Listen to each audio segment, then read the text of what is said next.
Hey everybody, East Coast Reefer here, and today we're going to be talking about Copperband butterflies. So I have one in the tank here behind me, you can probably see it. They can be a bit difficult to get onto frozen food, they can be picky eaters and they can be a little bit troublesome. So today I'm going to talk you through how I took my Copperband from a fresh arrival at the fish shop. I had to twist the guy's arm to let me take it away. He wanted to try and get it feeding in the shop first, but I thought I'd take it and I'd go through the steps of getting it eating. Tried to record some footage, it's on my phone, but we'll go through that on the steps I took to get that Copperband eating frozen Mysis. And it's even started looking at some pellet food, although it hasn't eaten any yet. I think that might be in the future for this one. So here is my wonderful Copperband butterfly. I haven't managed to get it to eat Aptasia yet, but hopefully that's one of my next steps. But as you can see, it's looking pretty well. I've had this in my tank probably 3 weeks now, 4 weeks. It took about a week and a half, 2 weeks to get it onto frozen food. And I thought I'll just take you through some of the steps that I took to get it to that point where it was eating frozen, really. So I did a bit of research into Copperbands and their diet, and I managed to find that they're quite partial to black Californian worms, which are not easy to get hold of. I tried the Mysis and the brine shrimp first. It was not interested at all. I'll overlay some of the footage of my attempts, so you probably see some of this here. And when I put in the black worm, it thought it won the lottery. It was, eating loads of it. So I knew we were onto a bit of a winner, because previously the only thing it had eaten in my tank had been copepods that it could find. And I have a mandarin in this tank as well, and I didn't want to strip out his food for the Copperband, so I wanted to try and get the Copperband onto something else.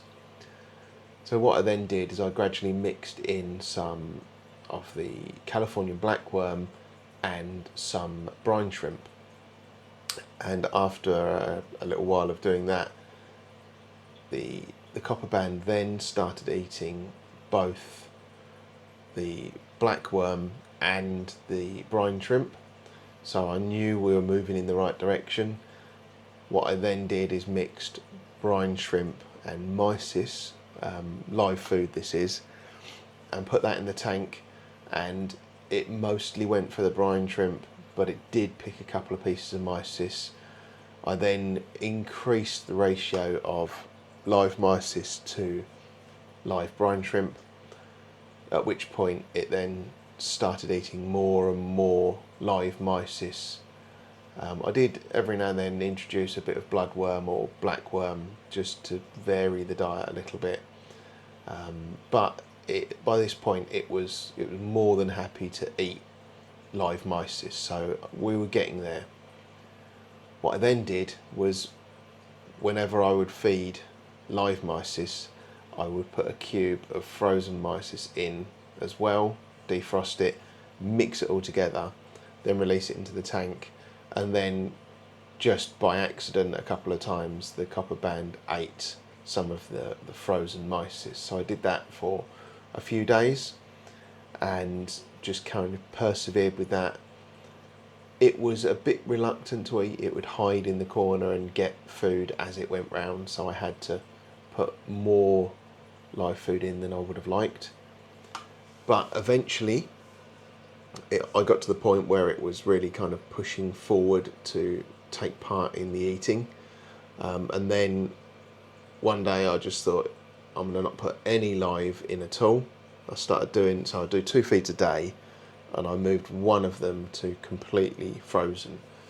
And the first 2 days the Copperband would only eat when I mixed in live as well, so it was only eating once a day. But after the 2 days it would eat both feeding sessions. So it was eating frozen in the morning and live at night. And then I just kind of started doing the live every other evening.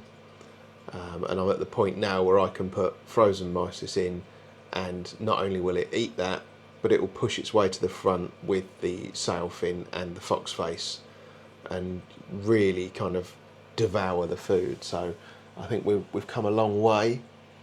My next trick that I want to try with it is getting it to eat Aptasia. I've purposely left a couple of bits of Aptasia in the tank to try and kind of see if it will take any of that, but as yet we haven't got there. So hopefully this has helped if you're thinking about getting a Copperband Butterfly. I know it took me quite a while before I really went there. I had a lot of concerns about getting it to eat, and I didn't want to just buy a fish that would then die in my tank.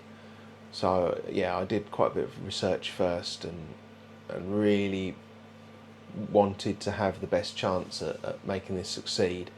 And what I really wanted to do as well is share this journey with everyone, so that if you're thinking about getting a Copperband Butterfly, maybe some of these things will work for you as well. Hopefully they will. And yeah, well, the more success we see with people keeping these Copperbands, the better. Thank you very much for watching.